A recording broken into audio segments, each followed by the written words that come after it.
শাওন কি করছে আমারে ফোন দিছে। দিয়ে কই যে শান্তা, আমি তো আর নাই, আমি তো চলে যাচ্ছি। তুমি আমারে মাফ করে দিও। আর তুমি ভালো থাইকো, নিজের যে খেয়াল রাখো। আমি তখন মানে মনের মতন আমার কেমন একটা হইলো। আমি বলছি, কি হয়েছে তোমার? তুমি এরকম করছো কেন? কাঁদছো কেন? কিছু হয়েছে? তুমি কই আছো বলো, আমি আসতেছি। ও আর বলতে বলতে ফোনটা ওইদিকে লাইন কাইটে গেল। আমি ভাবছি শাওন আমাকে শুধু বলছে সব অনেক দূরে চলে যাইতেছে, কিন্তু আমি জানি না যে ওই সময়টা ওরা মানে মাইরে ফেলবে।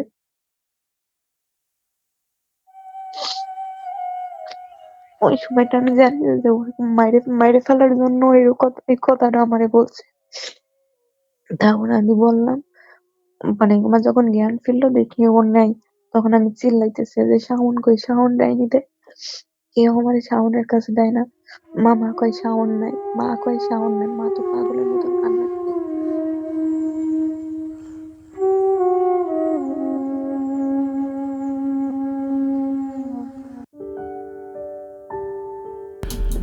সম্মানিত বন্ধুগণ, আসসালামু আলাইকুম। দূর দূরান্তে দেশ অথবা দেশের বাইরে থেকে ঠিক এই মুহূর্তে যেখান থেকে আমাকে দেখছেন, আমি আপন।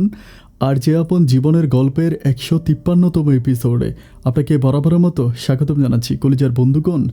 আজ আমি আপনাদেরকে শোনাবো লালনের দেশ কুষ্টিয়ার মেয়ে শান্তার জীবনের বাস্তব গল্প। এই শান্তার জীবনের গল্পটা কেমন হতে পারে অনুষ্ঠানের শুরুতে হয়তো আপনারা কিছুটা ধারণা করেছেন, তবে না, আপনাদের ধারণা পুরোপুরি ঠিক নয়। শান্তার জীবনের গল্পটা আরও অনেক বেশি হৃদয় বিচলিত। প্রিয় বন্ধুগণ, আমি শান্তার জীবনের গল্পটা যখন শুনেছিলাম, আমি আমার এই স্টুডিওতে বসে অঝরে চোখের পানি ঝরিয়েছি। আমার যদি ক্ষমতা থাকতো, আজ আমি প্রত্যেকটা মানুষকে বাধ্য করতাম শান্তার জীবনের গল্পটা শুরু থেকে শেষ পর্যন্ত শোনার জন্য। দর্শক বন্ধুরা, বরাবরের মতো শান্তার জীবনের গল্পটা আমি শুরু করব এবং গল্পের শেষের দিকে শান্তা নিজে বলবে, এবং গল্প শেষে আমি শান্তারে বাস্তব জীবন নিয়ে শান্তার সাথে অনেক কথাবার্তা বলবো। আমি আশা করব শুরু থেকে শেষ অবধি আপনারা সবাই আমার সাথে থাকবেন। তাহলে চলেন সবাই মিলে শুনে আসি শান্তার জীবনের কলিজা কাঁপানো বাস্তব গল্প। সম্মানিত বন্ধুগণ, আসসালামু আলাইকুম রহমতুল্লাহি ওবারাকাতু। আমার নাম শান্তা আক্তার, আমার বাড়ি কুষ্টিয়া। প্রিয় বন্ধুগণ, আমার জীবনের গল্পটা শুরু করার শুরুতেই আমি আপনাদেরকে আমার পরিবারের ব্যাপারে জানিয়ে রাখি। আমার পরিবারে আমি আছে, আমার বাবা আছে, মা আছে। আমাদের পরিবারটা একটা মধ্যবিত্ত পরিবার। আমার বাবার ছোট্ট একটা চায়ের দোকান আছে। ওই চায়ের দোকানটা দিয়ে আমাদের সংসারটা কোনোভাবে চলে। ছোটোবেলা থেকে আমি নাকি অনেক বেশি সুন্দর ছিলাম। আমার বাবা অতটা সুন্দর না, আমার মাও দেখতে অতটা সুন্দর না, কিন্তু আমি নাকি একেবারে পরীর মতো সুন্দর ছিলাম। আমি যখন জন্মেছিলাম, আমি আমার মায়ের মুখে শুনতাম সবাই নাকি আমার আব্বা আম্মাকে বলতো এটা নাকি তাদের সন্তান না, কারণ আমার চেহারার সাথে আমার আব্বা আম্মার চেহারার তেমন মিল ছিল না। আমি নাকি অদ্ভুত সুন্দর ছিলাম। এজন্য আমাকে নিয়ে আমাদের এলাকাতে একটা কৌতূহল সৃষ্টি হয়েছে, না বাবার মতো না মায়ের মতো এরকম অদ্ভুত সুন্দর একটা মেয়ে দুনিয়াতে কোত্থেকে আসছে। এ নিয়ে মানুষের মুখে মুখে অনেক জল্পনা আর কল্পনা। এভাবে দিনগুলো কাটতে কাটতে একটা সময় আমি বড় হই। আমি যখন ক্লাস 2তে পড়ি, তখন আমি দেখতে পারি যে আমার আব্বা আমার মাঝে প্রচুর পরিমাণ ঝগড়া। আব্বা আম্মা সারাক্ষণ ঝগড়াঝাটি করে। আমি জানি না, আমি তো ছোটো মানুষ, আমি বুঝি না কী নিয়ে তারা ঝগড়াঝাটি করে। এভাবে ঝগড়া করতে করতে একটা সময় আমার মেজো মামা আমাদের বাড়িতে আসে। আসার পরে আমার মেজো মামা আমাকে আর আমার মাকে আমাদের বাড়ি থেকে আমার নানু বাড়িতে নিয়ে চলে আসে। নানু বাড়িতে আনার পরে তখন আমার নানা এবং নানি দুজনেই ছিল। তারা বলল আমার মাকে আর ও বাড়িতে দেওয়ার দরকার নাই। তারপর আমার মা আর আমাদের আব্বার বাড়িতে আর আসতো না। এরপরে আব্বা বেশ কয়েকবার গিয়েছিল আমাকে নিয়ে আনার জন্য, আমাকে নিয়ে আসার জন্য, কিন্তু আমার মা আমাকে দেয়নি। আমার মা যখনই আব্বা আমাকে আনার জন্য যাইতো, মা আমাকে নিয়ে দূরে কোথাও চলে যেত, অন্যের বাড়িতেই আমাকে লুকিয়ে রাখতো। মা আমাকে অনেক বেশি ভালোবাসতো, যার জন্য আব্বার চেষ্টা করার পরেও আমার মা আমাকে আমার আব্বার কাছে ফিরিয়ে দেয় নাই। যাই হোক, তারপরে নানু বাড়িতে আমার দিনগুলো কাটতে থাকে। আমার কোনো মামাতো ভাই নেই, কিন্তু আমার অনেকগুলো মামাতো বোন আছে। ওদের সাথে আমার দিনগুলো কাটতেছে, বাট সবার মাঝে আমিই বড়। তারা সবাই অনেক ছোট ছোট। আমার নানা নানুও আমাকে প্রচুর পরিমাণ ভালোবাসে। তাদের ভালোবাসা আমি ভুলে বোঝাতে পারবো না।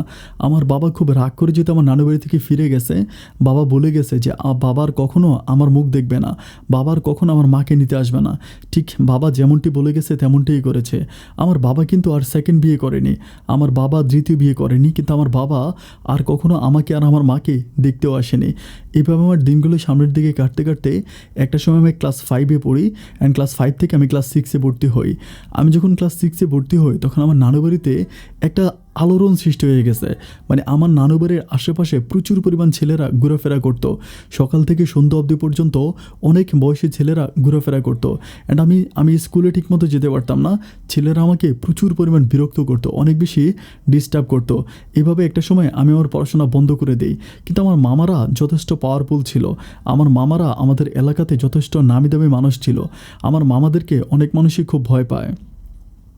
কিন্তু এমন কিছু দুষ্ট ছেলে আছে যারা আমার মামাকেও ভয় পায় না, অ্যান্ড তারা আমাকে খুব বেশি বিরক্ত করতে থাকে। এভাবে দিনগুলো কাটতে কাটতে আমার নানু বাড়ির পাশেই হচ্ছে একটা ছেলে ছিল যার নাম হচ্ছে শাওন ভাইয়া। শাওন ভাইয়া কিন্তু আমার থেকেও মোটামুটি বড় আছে। শাওন ভাইয়া তখন ক্লাস 10-এ পড়ে, আমি তখন ক্লাস 7-এ পড়ি। আর ক্লাস 6 থেকে আমি 7-এ উঠি, আমি তখন ক্লাস 7-এ পড়ি। শাওন ভাইয়া তখন ক্লাস 10-এ পড়ে। আমি যে স্কুলে পড়াশোনা করি শাওন ভাইয়া সেম স্কুলেই পড়াশোনা করে। শাওন ভাইয়া কিন্তু অনেক বড়লোক ছিল। ওনার আব্বার ডায়মন্ড, বড় বড় ডায়মন্ডের অনেক, মানে ডায়মন্ড নামের একটা রেস্টুরেন্ট ছিল আমাদের কুষ্টিয়া শহরেই। ওনার বাবা কিন্তু অনেক বেশি বড় লোক। আমাদের অত্র এলাকাতে শাওনরাই হচ্ছে সবচেয়ে বেশি বড় লোক। তখন ওই শাওন ভাই আমাকে অনেক বেশি টেক কেয়ার করে। উনি আমাকে প্রতিদিন ওনার সাথে স্কুলে করে নিয়ে যায় এবং উনি আমাকে স্কুল থেকে নিয়ে আসে। মানে ব্যাপারটা হচ্ছে এরকম যে উনি যখন স্কুলে যায় উনি আগে সাইকেল দিয়ে স্কুলে যাইতো। অ্যান্ড আমার যখন এই প্রবলেমগুলো হতেছিল, উনি যখন বুঝতেছিল যে রাস্তার মধ্যে ছেলেরা আমাকে নিয়ে টানাটানি করে, একটা পর্যায়ে সাইকেল বাদ দিয়ে উনি আমার সাথে হেঁটে হেঁটে স্কুলে যাইতো এবং যথারীতি আমার সাথে স্কুল থেকে চলে আসতো। এভাবে আমাদের মাঝে একটা ভালো সম্পর্ক হয়ে যায়। উনি আমাকে যথেষ্ট বুঝে, আমিও তাকে যথেষ্ট বুঝি। আর শাওন ভাই যখন আমাকে স্কুলে নিয়ে যায় অ্যান্ড শাওন ভাই যখন আমাকে স্কুল থেকে নিয়ে আসে, এরপর থেকে কোনো ছেলে আর আমাকে বিরক্ত করে না, কোনো ছেলে আর আমার দিকে চোখ তুলে তাকাতেও পারে না। আমাদের দুজনের মাঝে একটা ভালো ফ্রেন্ডশিপ হয়। উনি আমাকে বুঝে, আমিও তাকে বুঝি। এভাবে আমার স্কুলের দিনগুলো কাটতে থাকে। একটা পর্যায়ে এভাবে যেতে যেতে আমি আমাদের ওই এলাকার স্কুল থেকে এসএসসি পাস করি। এসএসসি পাস করার পরে তখন শাওন ভাই আমার উপর খুব বেশি টেক কেয়ার থাকে। উনি আমাকে খুব বেশি যত্ন করে। অ্যান্ড তখন এসএসসির যে পরীক্ষার সেন্টারটা এটা আমাদের এলাকা থেকে অনেক দূরে। তো তখন কিন্তু শাওন ভাইয়া বিশ্ববিদ্যালয়ে পড়াশোনা করতো। উনি তখন আমাদের কুষ্টিয়ার ওখানে একটা বিশ্ববিদ্যালয়ে পড়াশোনা করতো। বিশ্ববিদ্যালয় মিনস হচ্ছে উনি তখন ডিগ্রিতে ভর্তি হয়েছিল, ডিগ্রিতে পড়াশোনা করতো। কিন্তু মানুষটা যথেষ্ট ভালো ছিল এবং মেধাবীও ছিল। তো এরপরে উনি আমাকে কী করে, আমি যখন পরীক্ষা দিতে যাই উনি আমাকে সাথে করে পরীক্ষার হলে নিয়ে যায় এবং আমাকে ওখান থেকে নিয়ে আসে। এভাবে যখন আমার শেষ পরীক্ষার দিন, আমি তখন চিন্তা করতেছিলাম যে আমি দূরে কোথাও বেড়াইতে যাব বলতে আমার মায়ের কিন্তু বোন একটাই ছিল। মানে আমার মায়ের কিন্তু কোনো বোন ছিল না, আমার 3 মামা ছিল। তো আমার বড় মামার শ্বশুরবাড়িটা কিন্তু আমাদের এলাকা থেকে অনেক দূরে। আমি চিন্তা করতেছিলাম যে আমি আমার বড় মামার শ্বশুরবাড়িতে বেড়াতে যাব। আমি সেদিন হচ্ছে শাওন ভাইকে বলতেছিলাম যে শাওন ভাইয়া, আমি আমার হচ্ছে বড় মামার শ্বশুরবাড়িতে বেড়াতে যাব। অ্যান্ড উনি আমাকে বলতেছে যে কতদিন থাকবা। আমি তখন বলতেছি যে প্রায় 15-20 দিনের মতো থাকবো। এটা বলার পর উনি তখন বলতেছে কী বলতেছো এতদিন? আমি বললাম হ্যাঁ, কেন, এক জায়গায় বেড়াতে যাবো সাথে সাথে চলে আসবো নাকি? আমাকে বলতেছে এতদিন কিন্তু আমি তোমাকে না দেখে থাকতে পারবো না। আমি তখন খুব অবাক হয়ে যাই। আমি বলি কেন, আমাকে না দেখে থাকতে পারবে না কেন? পরে বলে তোমার ওই মায়াবী মুখখানে না দেখলে আমার কোনো কিছুই ভালো লাগে না। তুমি জানো আমি যখন স্কুল শেষ করেছি, আমি যখন কলেজ শেষ করেছি, আমার বাবা আমাকে খুব বলেছে যে ঢাকায় গিয়ে পড়াশোনা করার জন্য। বাবা আমাকে বলেছিল ঢাকা হোস্টেলে থেকে পড়াশোনা করতে। কিন্তু বিশ্বাস করো, আমি যে তোমাকে এত বেশি ভালোবাসি, আমি তোমাকে এত বেশি ভালোবাসি যার জন্য আমি আমার আব্বার কথা শুনি নাই। আব্বা আমাকে যতই বলছিল যে ওইখানে এসে পড়াশোনা করার জন্য, আমি ওখানে গিয়ে পড়াশোনা করি নাই। আমি এই গ্রামে পড়ে আছি শুধুমাত্র তোমার জন্য। সেই তুমি যদি আমায় ছেড়ে 15 দিনের জন্য দূরে থাকো, তো বিশ্বাস করো আমি নিঃশ্বাস বন্ধ হয়ে মরে যাব। ওনার কথা শুনে আমি খুব অবাক হয়ে গেলাম। আমি সেদিন নিজেই বললাম, কেন, আপনি কি আমাকে ভালোবাসেন? যে যাকে ভালোবাসে সে তাকে না দেখলে এরকম দরপর করে। আপনি কি আমাকে ভালোবাসেন? তখন শাওন ভাই প্রথম আমার হাতটা ধরে বলতেছিল যে হ্যাঁ, আমি তোমাকে ভালোবাসি শান্তা। এই কথাটা শোনার পরে আমার কলিজাটা একেবারে কেঁপে উঠল। আমি এটা কখনো চিন্তাই করতে পারি নাই। আজকে এতগুলো বৎসর এই মানুষটার সাথে কাটাচ্ছি, কখনো তার মাঝে এই ভালোবাসাটা দেখি নাই। আমি কিন্তু মনে মনে চিন্তা করতাম যে কোনো একদিন শাওন আমাকে ভালোবাসি বলুক।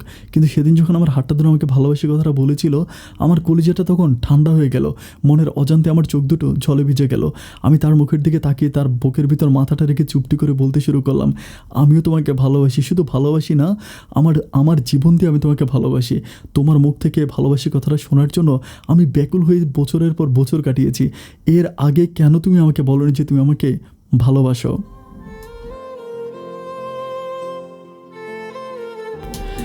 যাই হোক, তারপর আমাদের দুজনের মাঝে একটা গভীর প্রেমের সম্পর্ক হয়। এরপর থেকে শাওন প্রতিটা মুহূর্ত আমার অনেক খোঁজখবর নেয়, আমিও তার অনেক খোঁজখবর নিই। পরীক্ষা শেষ হয়ে যায়, কিন্তু আমি আর আমার বড় মামার শ্বশুরবাড়িতে বেড়াতে যাই না। আমার মা আমাকে বলে, তুই না বলছিলি যে বেড়াইতে যাবি? আমি তখন মাকে বলি যে যাব না। তখন শাওন কিন্তু আমাকে খুব টেক কেয়ার করে, আমাকে খুব বেশি যত্ন করে, আমাকে নিয়ে এখানে সেখানে ঘুরতে চায়, আমার জন্য এটা সেটা নিয়ে আসে। এই ব্যাপারগুলো আমার মামারা খেয়াল করে, আমার মামারা ব্যাপারগুলো দেখতে পায়। এরপরে একদিন আমি তখন আরেকটু আরও 2 থেকে 3 মাস পরে আমার মামা তখন হচ্ছে একটা জায়গায় আমার বিয়ে ঠিক করে। আমার বিয়ে ঠিক করে মামার একটা বন্ধুর সাথে। ছেলেটা আমাদের এলাকার বলতে আমাদের মানে আমার নানু বাড়ি থেকে একটু দূরে আছে, ওইখানে একটা ছেলের সাথে আমার বিয়ে ঠিক করে। কিন্তু ছেলেটা একটু মধ্যবয়স্ক ছিল, হয় না যে ছেলে বলবো না, একটু মানে মধ্যবয়স্ক এক ভদ্রলোক বলবো এরকম। তো আমি তখন মানে ওই লোকটাকে দেখে আমার পছন্দ হয় নাই। মানে একদিন আমার মা আমাকে দেখাইছিল, বলতেছিল এই লোকটার সাথে তোর বিয়ে ঠিক হয়েছে, আমার মা বলে। অ্যান্ড লোকটাকে দেখে আমার একটুও ভালো লাগে না। আমি তখন আমার মাকে মুখের উপর বলে দিলাম, আমি বললাম, মা লোকটাকে দেখে তো আমার একটুও পছন্দ হচ্ছে না, আমি তাকে বিয়ে করব না। আমার মা বলতেছে তোর মামারা বিয়ে ঠিক করছে, না করে উপায় আছে? আমি বললাম, মা মামারা বিয়ে ঠিক করলে কি হলো নাকি, আমি বিয়ে করব না। আমি তখন খুব বেশি পাগলামি করতে থাকি, কিন্তু আমার মা তখন আমাকে খুবভাবে বুঝায়। আমি তখন আমার মামাদেরকে বলি যে অ্যাটলিস্ট আমার এসএসসি রেজাল্টটা বের হোক, আমি একটা পরীক্ষা দিয়েছি, আমি রেজাল্টটা কী পেয়ে একটু দেখি, রেজাল্টটা বের হওয়ার পরে তারপরে না হয় আপনারা আমাকে বিয়ে দিয়ে দিন। এটার পরে এসএসসি রেজাল্ট বের হয়, এসএসসিতে আমি গোল্ডেন প্লাস পেয়ে পাস করি, আমি এত ভালো রেজাল্ট করি, আমি এটা কখনো স্বপ্নেও চিন্তা করতে পারি নাই। আমার কাছে মনে হচ্ছে অদ্ভুত একটা রেজাল্ট আমি করেছি, আমার রেজাল্টে আমাদের এলাকার সবগুলো মানুষ খুশি। তখন সবাই আমার মামাকে বোঝাচ্ছিল যে মেয়েটা অনেক বেশি মেধাবী, তাকে এত সকাল বিয়ে দিস না, ওর একটু পড়াশোনা করা, অ্যান্ড মেয়েটা যদি পড়াশোনা করে তাহলে অনেক ভালো করতে পারবে। এলাকার সবগুলো মানুষ যখন আমার মামাকে ধরতেছিল তখন মামার কোনো কথা বলে না, মামা তখন একরকম চুপ হয়ে যায়। মামা তখন আমার মাকে বলে যে মেয়েটাকে বিয়ে দিয়ে ফেলতে পারলে ভালো হতো, তোর তো কোনো গতি নেই, অ্যান্ড তোর মেয়েটার যদি এই অবস্থা হয় তাহলে মেয়েটার কী হবে? চাচ্ছিলাম মেয়েটাকে বিয়ে দেওয়ার জন্য, কিন্তু মেয়েটার বিয়ে মনে হয় আমি দিতে পারবো না, কেননা এলাকার চেয়ারম্যান মেম্বার থেকে শুরু করে সবাই আমার হাতে পায়ে ধরে মেয়েটাকে যেন অ্যাটলিস্ট আমি পড়াশোনা করাই। তো এইভাবে আমার দিনগুলো কাটতে থাকে। দিনগুলো কাটতে কাটতে শাওনের সাথে আমার খুবই গভীর প্রেমের সম্পর্ক হয়ে যায়। সম্পর্কটা এতটাই গভীর হয় যে আমার কাছে মনে হয় একটা মুহূর্ত যদি আমি শাওনকে না দেখি, আমার মনে হয় আমি নিঃশ্বাস বন্ধ হয়ে মরে যাব। আমার বারবারে মানুষটার কথা মনে পড়ে, আমার কোনো কিছু ভালো লাগে না। আর তখন আমি কলেজে ভর্তি হই। আমি যখন কলেজে ভর্তি হই তখন কিন্তু আমি অনেক ফ্রিডম একটা লাইফ, মানে আমি প্রতিদিন শাওনের হুন্ডা করে কলেজে যাই এবং শাওন হুন্ডা করে আমাকে কলেজের সামনে নামায় দেয়। কিন্তু আমার মামারা চিন্তা করতেছে শাওন কিন্তু ডিগ্রিতে পড়তো, অ্যান্ড শাওনের বিশ্ববিদ্যালয় আর আমার কলেজ কিন্তু এক জায়গায় না। অ্যান্ড শাওন প্রতিদিন আমাকে হুন্ডা করে নিয়ে যায় এবং হুন্ডা দিয়ে যায়। এই ব্যাপারগুলো আমার মামাদের কাছে ভালো লাগে নাই। মামার তখন আমার মাকে বলতেছিল যে তোর মেয়েকে বলে দে যাতে আজকের পর থেকে ওই ছেলের সাথে আর দেখা টাকা না করে বা ওই শাওনের সাথে কথাবার্তা না বলে। এটা বলার পরে তখন আমার পরিবার থেকে শাওনের কাছ থেকে আমাকে সম্পূর্ণ সরাই নিয়ে আসে। যখন সরাই নিয়ে আসে আমি তখন চিন্তা করতেছিলাম যে আল্লাহ, আমি শাওনকে এত ভালোবাসি, ওকে ছাড়া তো আমি বাঁচতে পারবো না। আমি আমার মাকে শাওনের কথা খুলে বলি। আমার মাও কিন্তু শাওনকে অনেক পছন্দ করে। আমার মা বলে যে অত্র এলাকাতে শাওনের মতো কোনো ছেলে নাই, ছেলেটা যেমন নম্র ভদ্র অনেক ভালো একটা ছেলে। আমার মা একরকম শাওনকে অনেক পছন্দ করে। আমি মাকে বলি যে মা, আমি তো শাওনকে পছন্দ করি, অ্যান্ড শাওন তার বাবা মাকে বলেছে যে রাজি করাবে, তাহলে কেন আমার মামারা এভাবে ডিস্টার্ব করতেছে? আমার মা একটা কথাই বলতেছে যে তোর মামারা যেটা বলে সেটাই করে, তোর মামারা আমাকে তোর বাপের ঘর থেকে নিয়ে আসছে, আমি এরপরে আর যেতে পারি নাই। এরপর আমি আমার মায়ের মুখে শুনতে পাই মামারাই নাকি আমার আব্বার কাছ থেকে আমার মাকে জোর করে নিয়ে আসছে। এরপর আমার মামারাই নাকি আমার মাকে আর আমার বাবার কাছে যেতে দেয় নাই, এটা নাকি আমার মামারা এই বিচ্ছেটা করাই দিছে। যাই হোক, এরপরে দিনগুলো কাটতেছে, আমি আর শাওনের সাথে কথা বলতে পারি না। আমাকে তখন কলেজে যাওয়া বন্ধ করাই দেয়। আমি তখন ঘরের মধ্যেই থাকি, শাওনের সাথে আর আমার দেখা হয় না। এভাবে 2 দিন পরে একদিন আমি আমাদের ঘরের পিছনে পুকুর পাড় আছে, সন্ধ্যার সময় পুকুর পাড়ে আমি মন খারাপ করে বসে আছি। তখন একটা পিচ্ছি ছেলে এসে আমাকে বলতেছে যে শাওন ভাইয়া তোমাকে ডাকতেছে। আমি বললাম কই? পরে বলতেছে ওই যে এদিকে একটা বাড়ি আছে, বাগবাড়ি নামে পরিচিত, পুকুর পাড়ের একটা জায়গাকে বাগবাড়ি বলে। তো বলে যে বাগবাড়ি ওখানে তোমার জন্য দাঁড়ায় আছে। এটা বলার পর আমি তখন দৌড়ে বাগবাড়ি এখানে যাওয়ার পরে দেখি যে শাওন ওখানে দাঁড়ায় আছে। ওরে দেখার পর আমি তখন ওকে জড়াই ধরে হাউমাউ করে কান্না করতে থাকে। ও আমাকে বলে কী হয়েছে তোমার? আমি বলি আমি তো জানি না কী হয়েছে, কেন মামা আমাকে ঘর থেকে বেরোইতে দেয় না, আমার পড়াশোনা বন্ধ করে দিয়েছে। ও আমাকে বলে যে তোমার মামা এরকম পাগলামি কেন করতেছে? আমি বলি আমি তো জানি না। মামা বলতেছে যে একটা ছেলের সাথে নাকি আমাকে বিয়ে দিয়ে দিবে। তখন ও আমাকে বলতেছে যে যেই ছেলের সাথে তোমার বিয়ে ঠিক করছে এই ছেলেকে তুমি চিনো? আমি বলি চিনি না। ও বলতেছে যে এই ছেলে অনেক বড় একজন স্মাগলার, ও ও অনেক খারাপ লোক, এই লোকের কাছে তোমাকে বিয়ে দিয়ে তোমার জীবনটাকে শেষ করে দিবে। আমি তখন বলি আমি তো তোমাকে ভালোবাসি, আমি তো আর কাউকে বিয়ে করতে পারবো না। ও আমাকে বলে ঠিক আছে, আমি তোমার মামার সাথে কথা বলবো।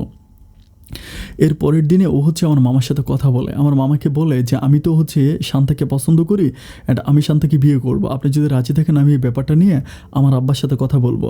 আমার মামা তখন মুখের উপরে শাওনকে কিছু বলে না, শুধু বলে যে ঠিক আছে আমরা ভেবেচিন্তে দেখি। এটা বলার পরে কিন্তু শাওনের সাথে আমার দেখা হয় না। আমার মামারা আমাকে এমনভাবে পাহারা দেয় যে আমি কোনোভাবে ঘরের বাইরে যেতে পারি না, মানে ঘরের ভিতর আমাকে একরকম আটকায় রাখে। এইভাবে দিনগুলো কাটতে থাকে, বাট আমার বুকের ভিতর কষ্টের পরিমাণটা বাড়তেই থাকে। একটা সময় যেই পিচ্চিটার কাছে শাওন বলেছিল যে মানে আমাকে খবর দিয়েছিল, ওই পিচ্চিটার বাড়ি কিন্তু মানে ঘর কিন্তু আমাদের ঘরের পাশেই। তো আমি সিদ্ধান্ত করলাম ওই পিচ্চিটার সাথে কথা বলবো। আমি ওই পিচ্চিটাকে বলি যে তোমার শাওন ভাইকে গিয়ে এই কথাগুলো বলে আসো। তো তখন কিন্তু মোবাইল ছিল, মানে মোবাইলের জামানা ছিল। এরপরেও আমি শাওনের কাছে চিঠি লিখতাম, কারণ মোবাইল ছিল তো, আমার কাছে তো কোনো মোবাইল ছিল না তখন, কিন্তু একদম মোবাইল প্রচলিত ছিল, খুবই প্রচলিত। এরপরে আমি ওই সময়ও যে শাওনের কাছে চিঠি লিখতাম, ছেলের কাছে দিতাম অ্যান্ড ছেলে চিঠিটা নিয়ে শাওনের কাছে দিত অ্যান্ড শাওন তখন আমাকে ফিরতে চিঠি লিখতো। এইভাবে আমাদের কমিউনিকেশানগুলো হচ্ছিল। কিন্তু দিনগুলো যেতে যেতে একটা পর্যায়ে আমার মামা আমাকে হচ্ছে আমাকে একটা বলতেছে, হঠাৎ করে বলতেছে সকালবেলা যে দুপুরে একটা ছেলে আসবে তোকে দেখার জন্য। আমি তখন এই পিচ্চিটাকে তাড়াতাড়ি ঢেকে বলতেছি যে তুমি মানে তোমার শাওন ভাইকে গিয়ে বলো যে আমার মামা বলেছে দুপুরবেলায় আমাকে ছেলে দেখতে আসবে। আর আমি বুঝতেছি যে আমার মামা আমার মাকে মানে আমার মামানিকে বলতেছে তোমার গয়নাঘাটিগুলো নামাইয়ে দাও, ওরে গয়নাঘাটিগুলো পরাইয়া দাও।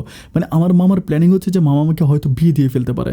এই ভয়ে আমি তখন ওই পিচ্চিটাকে আবারও শাওনের কাছে পাঠাইলাম। শাওনের কাছে যখন পাঠাইলাম তো শাওন তখন আর আসতেছে না।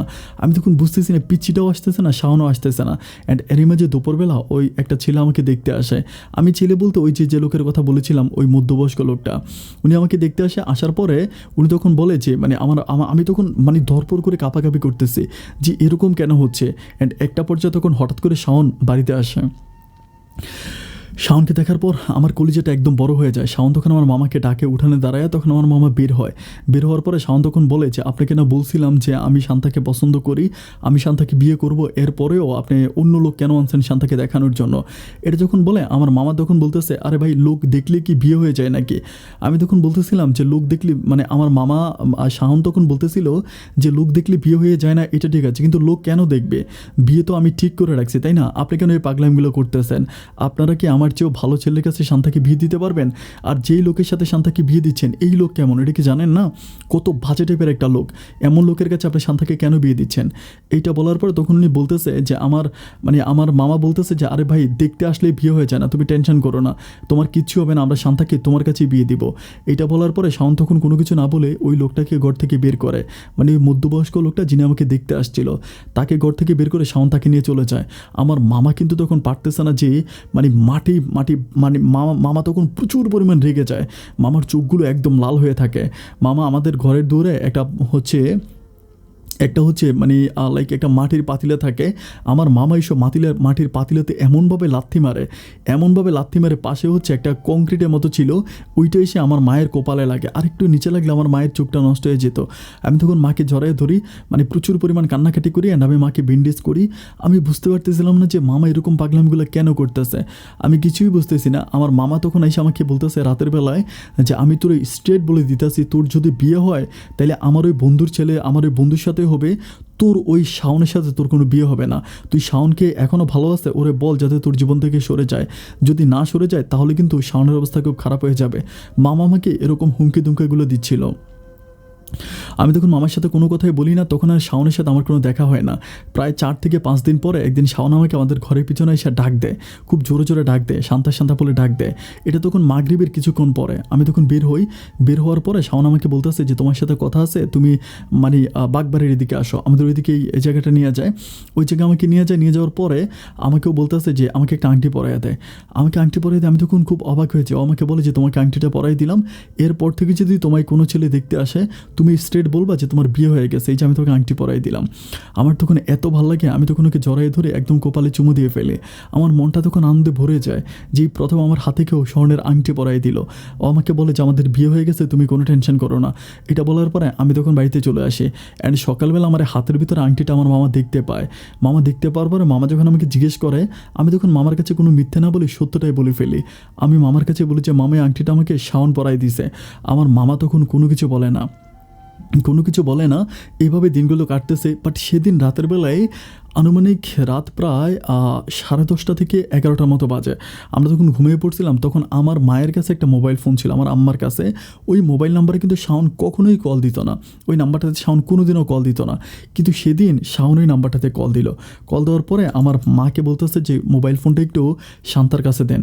তো এটা বলার পরে আমার মায়ের নাম্বারও কিন্তু শাওন জানতো না।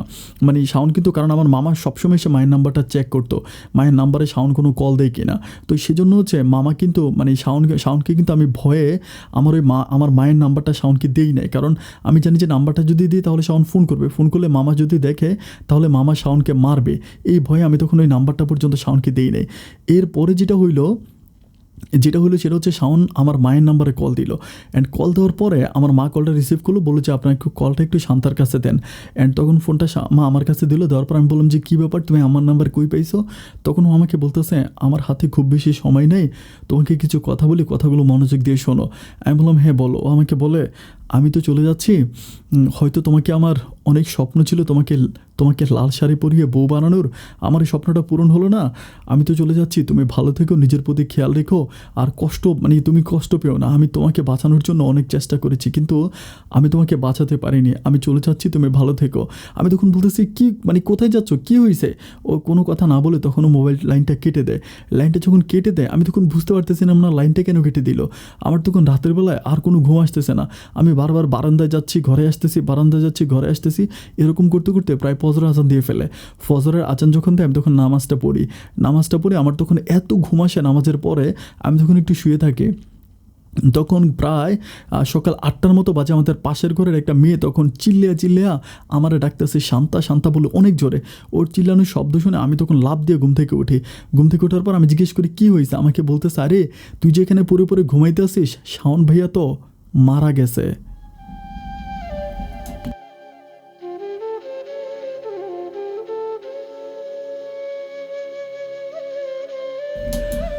আমি তখন বলতেছিলাম শাওন মারা গেছে মানে? বলে শাওন ভাইয়ার লাশ পড়ে আছে হচ্ছে আমাদের এখানে একটা ব্রিজ আছে, বলতেছে ব্রিজের নিচে শাওনের লাশ পড়ে আছে।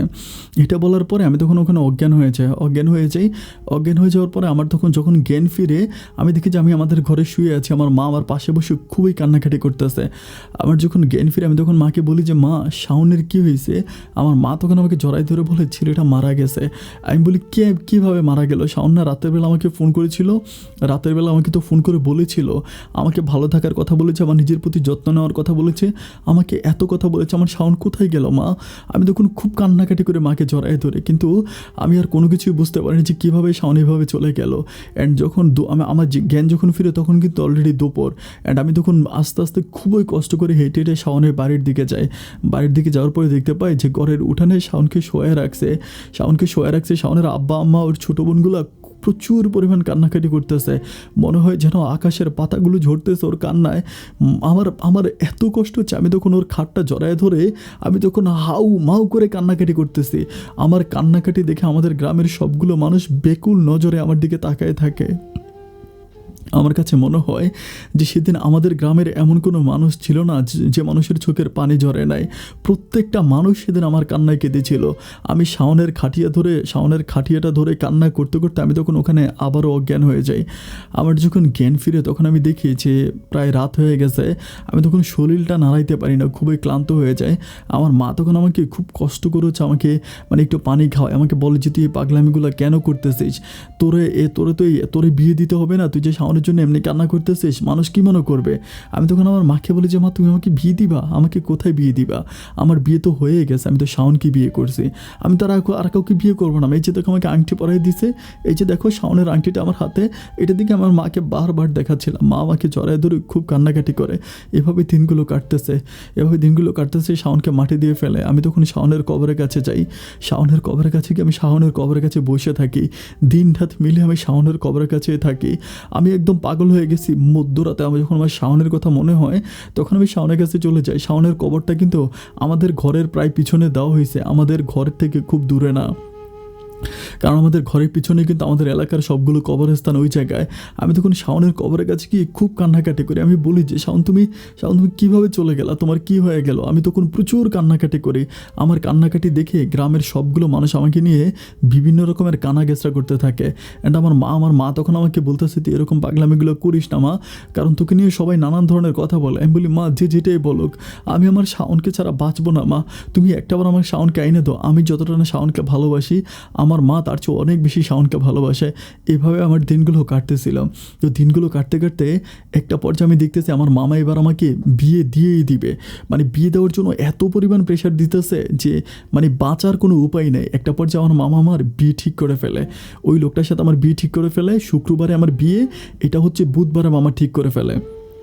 তখন বৃহস্পতিবার রাতের বেলায় আমি আর থাকতে পারতেছিলাম না, যে আমার এত পরিমাণ কষ্ট হইতেছে যে আমি আমার দেহের ভাগটা কখনো শাওন ছাড়া অন্য কাউকে দিতে পারবো না, আর আমি ওই যে লোকটাকে বিয়ে করবো না। রাতের বেলায় আমি তখন আমার মাকে বলি যে মা আমাকে কয়টা টাকা দিবা? আমার মা বলে কেন? আমি বলি কয়টা টাকা দাও না, মায়ের কাছ থেকে কয়টা টাকা নিই। মা কিন্তু বুঝতে পারে যে আমি পালাইয়া যাচ্ছি। আমি তখন প্রায় রাত যখন প্রায় 12:30টার মতো বাজে, আমি তখন উঠে ঘর থেকে বেরোচ্ছি। আমার মা আমার হাত চেপে ধরে বলতেছে তুই কই যেতে আসস? আমি বলতেছি মা আমি চলে যাচ্ছি। মা বলে কোথায় যাবি? আমি বললাম তা তো জানি না মা, শুধু জানি চলে যাচ্ছি। আমার মা আমাকে বলতেছে মারে তুই যাইস না। আমি বলি মা আমার চলে যাওয়া ছাড়া কোনো উপায় নাই। মা আমাকে বলে তুই চলে গেলে আমি বাঁচবো কাকে নিয়ে? তোর বাবাও তো নাই, এই পৃথিবীতে আমার তুই ছাড়া কে আছে বল? মা আমাকে জড়াই ধরে খুব কান্নাকাটি করে বলে। আমি আমার মায়ের কপালে একটা চুমু দিয়ে বলি মা গো, আমি তোমার সাথে দেখা করব, আমি ঢাকাতে চলে যাচ্ছি, ওখানে গিয়ে আমি কিছু একটা করব। এটা করে আমি তখন মায়ের এখান থেকে বের হয়ে যায়। মা আমাকে একদম রাস্তা পর্যন্ত আইনা দেয়। রাস্তা পর্যন্ত অন্ধকার একটা জায়গায় আমি ওখানে বসে আছি। মা বলে তুই এখানে বসে থাকবি? কখন বসে থাকবি? গাড়ি তো পাবি না। আমি বলি মা তুমিও থাকো, দেখবে সকালবেলা এখানে হচ্ছে সিএনজিগুলো যায়, মানে আমাদের এখানে একটা বড় বাজার আছে, ওই বাজারে সিএনজিগুলো যায়। তখন আমার আমার সাথে প্রায় ওই রাত থেকে একদম সকাল পর্যন্ত ওখানে বসে থাকে। সূর্যটা যখন একটু একটু করে উঠতেছে, মা তখন হচ্ছে আল্লাহর কাছে হাত তুলে বলতেছে আল্লাহ একটা গাড়ি কেন আসতেছে না। মা তখন হাত দিয়ে আল্লাহর কাছে কান্নাকাটি করেছে, গাড়ি কেন আসতেছে না, একটা গাড়ি আসতেছে না কেন? সূর্য উঠে গেলে তো মামারা আমাদেরকে খোঁজার জন্য বের হয়ে যাবে। আল্লাহর রহমতে সেই সময় একটা সিএনজি আসে। সিএনজি আসার পর আমার মা ওই সিএনজির সামনে গিয়ে দাঁড়ায় যায়। সিএনজির সামনে গিয়ে মা যখন দাঁড়ায় তখন ওই সিএনজিটা একদম দাঁড়া করে। সিএনজির ভিতরে অনেকগুলো মানুষ ছিল, 5 জন মানুষ ছিল, বসার কোনো জায়গা ছিল না। এরপরে মা ওখানে দাঁড়ায় যাওয়ার পরে মা তখন আমাকে উঠে দেওয়ার পরে আমি তখন মায়ের হাতটা ধরে বলতেছে মা গো, যদি বেঁচে থাকি তোমার সাথে আমার আবারও দেখা হবে। এরপরে ওই সিএনজিটা আমাকে বাস স্ট্যান্ড নিয়ে যাওয়ার পর আমি তখন বাসে করে ঢাকার উদ্দেশ্যে রওনা দিই। আমি তো ঢাকাতে আমার কোনো আত্মীয় স্বজন নাই, কোনো কেউ নাই, আমি কোথায় যাবো আমি কিছুই জানি না। আমাকে তখন সায়দাবাদ বাস স্ট্যান্ডে নামায় দেয়। নামায় দেওয়ার পরে আমি তখন পাশে বসে থাকি, অনেকক্ষণ বসে থাকি। আমার বারবার মায়ের কথা মনে পড়তেছে। যখনই আমার মায়ের কথা মনে পড়ে তখনই আমার খুব বেশি কান্না আসে। আমি ওখানে বসে একরকম হাউমাউ করে কান্না করতে থাকি। আমি যখন যুবতী একটা মেয়ে, আর আমি দেখতেও তো অনেক সুন্দর ছিলাম। আমি যখন কান্না করতেছি তখন আশেপাশে থেকে অনেকগুলো মানুষ এসে আমাকে জিজ্ঞেস করেছে কি হয়েছে। পরে একটা মহিলা আসে, ওই মহিলাটাও এসে আমাকে বলে যে কি হয়েছে মা, কাঁদতেছো কেন? আমি তখন কোনো কথাই বলি না, আমি তখন কান্না করতেছি। তখন ওই আশেপাশের লোকগুলো বলে মেয়েটা মনে হয় অনেক বিপদে পড়ছে, আপনি মেয়েটাকে নিয়ে যান। এটা বলে মহিলাটার কাছে আমাকে দিয়ে দেয়। ওই মহিলাটা বলে ঠিক আছে তুমি আমার সাথে আমার বাসায় চলো, কান্নাকাটি করো না। এরপরে মহিলাটা আমাকে ওনার বাসায় নিয়ে যায়। যাওয়ার পরে আমি দেখি যে ওইখানে 3টা আরও মেয়ে আছে। ওই 3টা মেয়ের সাথে আমি থাকার পরে ওই 3টা মেয়ে তখন গার্মেন্টসে চাকরি করে। অ্যান্ড আমি তখন ওই মহিলাকে বলি যে আপনার মোবাইল ফোনটা একটু দিবেন, আমার মায়ের সাথে কথা বলবো। এরপর ওনার মোবাইল ফোনটা আমাকে দিয়ে আমি আমার মাকে ফোন করে বলি মা একটা বাসে আসছি, ওই বাসে আমি আসি। পরে আমার মা বলতেছে ওই মহিলাটার সাথে আমাকে একটু কথা বলাই দে। আমি যখন কথা বলাই দিলাম আমি তখন শুনতেছি মোবাইলটা কিন্তু লাউড স্পিকার দেওয়া ছিল না। আমার মা হাউ মাউ করে কান্না করে বলতেছে, বোন রে, ও বোন, তোমারে আমি কখনো দেখি নাই, আমি জানি না তুমি কেমন বোন রে। আমার এই মেয়েটার এই দুনিয়াতে কেউ নাই, আমার মেয়েটারে কখনো কষ্ট দিও না, আমার মেয়েটারে তোমার কাছে রাইখো, আমার মেয়েটারে আমি তোমারে দিয়ে দিলাম, আমার কলিজার টুকরা মানিকটারে আমি তোমারে দিয়ে দিলাম। এটা বলে আমি তখন, মহিলাটা আমাকে তখন একটা চাকরিতে, আমাকে উনি বলে যে তুমি কতদিন বসে থাকবা, তুমি একটা গার্মেন্টসে চাকরি করো। উনি আমাকে একটা গার্মেন্টসে চাকরি দেয়। তো আমি আসলে অত ভালো তো মানে কাজ টাজ করতে পারি না, নতুন একটা মানুষ, তা আমাকে গার্মেন্টসে যখন কাজ দেয় আমি তখন গার্মেন্টসে কাজ করি। কিন্তু ওই গার্মেন্টসে যিনি যিনি হচ্ছে মালিক ছিল, মানে মানে মালিক বলতে যিনি হল সুপার ছিল, উনি আমার উপরে খারাপ নজর দেয়। কারণ ওইখানে যতগুলো মেয়ে ছিল তাদের মাঝে হয়তো আমি একটু অন্যরকম ছিলাম। আমার গায়ে হাত দেওয়ার জন্য চেষ্টা করে, এটা সেটা করে, তখন আমার খুব খারাপ লাগে। আমার যখন খুব খারাপ লাগে একটা পর্যায়ে আমি তখন ওইখান থেকে চলে আসি, মানে আমাকে যেদিন দিয়ে আমি সেদিনে চলে আসি। আসার পরে মহিলাটাকে বলতেছিলাম যে আমার সাথে এগুলো করে আমি কি করব। উনি আমাকে বলে যে কী করবা, ঢাকা শহরে কাজ করতে হলে তো এভাবেই করতে হবে, কেউ যদি তোমার গায়ে হাত দেয় তাহলে প্রতিবাদ করো না, কাজ করো।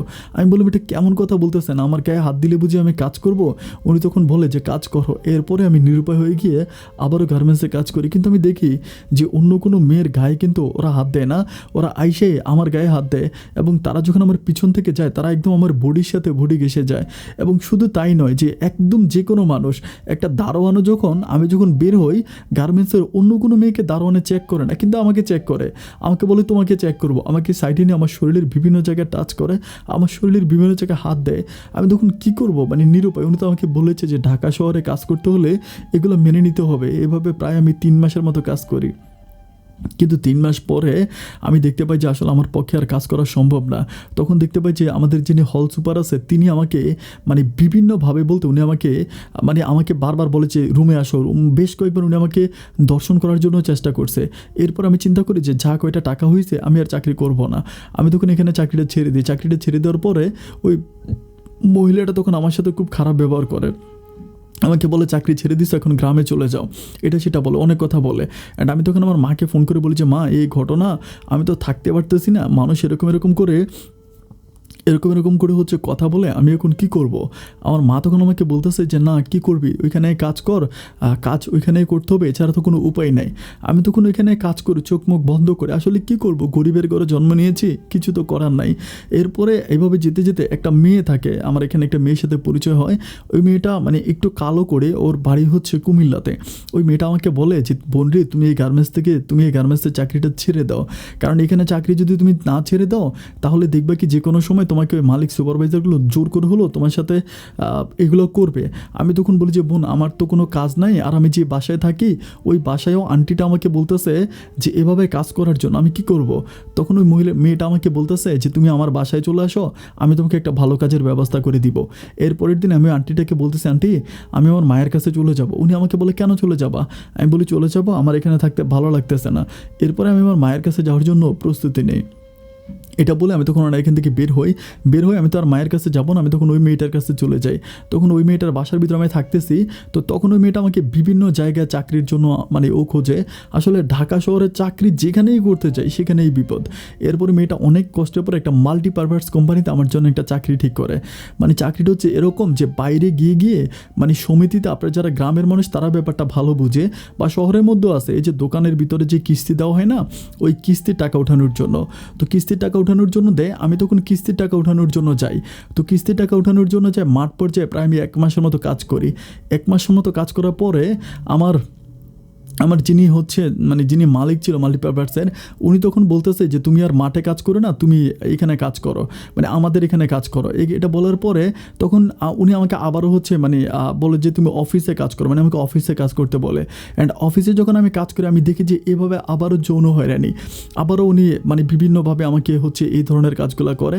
আমাকে তখন আর অফিসে কোনো লোক না থাকলে উনি আমাকে ধরে বসে। অ্যান্ড একটা সময় উনি আমাকে ডাইরেক্ট বলতেছে যে যদি এখানে কাজ করতে হয় তাহলে আমার সাথে এগুলো করতে হবে, যদি না করো তাহলে তুমি কাজ করতে পারবা না, আমাকে সোজা বলে দেয়। আমি তখন বলি যে ভাই আমি কাজ করব না। তারপর আমি কাজ ছেড়ে দিয়ে ইয়েতে চলে আসি, মানে আমার ওই বান্ধবীর বাসায় আবার থাকতে শুরু করি। এভাবে প্রায় আমার কাছে যত জমানো টাকাগুলো ছিল প্রায় 4 থেকে 5 মাসের মতো আমি এখানে থাকি। থাকার পরে আমার কাছে আর কোনো টাকা থাকে না, অবশিষ্ট কোনো টাকা থাকে না। পরিশেষে আমি খুব বিপাকে পড়ে যাই যে ঢাকা শহরে চলার মতো তো কোনো টাকা আমার কাছে নাই। অ্যান্ড এভাবে যেতে যেতে একটা পর্যায়ে তখন মহামারী চলে আসছে সারা পৃথিবী। পৃথিবীতে মহামারী যখন চলে আসছে তখন আর কোথাও চাকরি নেই, মানে আমার যে বান্ধবীগুলো আছে তাদেরও চাকরি চলে গেছে, তখন সব গার্মেন্টসগুলো বন্ধ হয়ে গেছে, বাংলাদেশের লকডাউন হয়ে গেছে। এখন লকডাউন হয়ে যাওয়ার পরে আমি তখন কি করব? অ্যান্ড আমার মাকে আমি যখন ফোন করে বলি, মা গো এখন তো লকডাউন হয়ে গেছে, আমি নাইলে চলে আসি, আমার মা আমাকে বলতেছে না না তুই আসিস না, তোর যতই কষ্ট হোক তুই ঢাকাতেই থাক, তুই বাড়িতে আসিস না। আমি বললাম যে মা তুমি কেমন করে বলতেছো, আমার কাছে তো টাকা নাই, লকডাউন হয়ে গেছে, আমার কোনো চাকরি না, আমি খেতে পারতেছি না।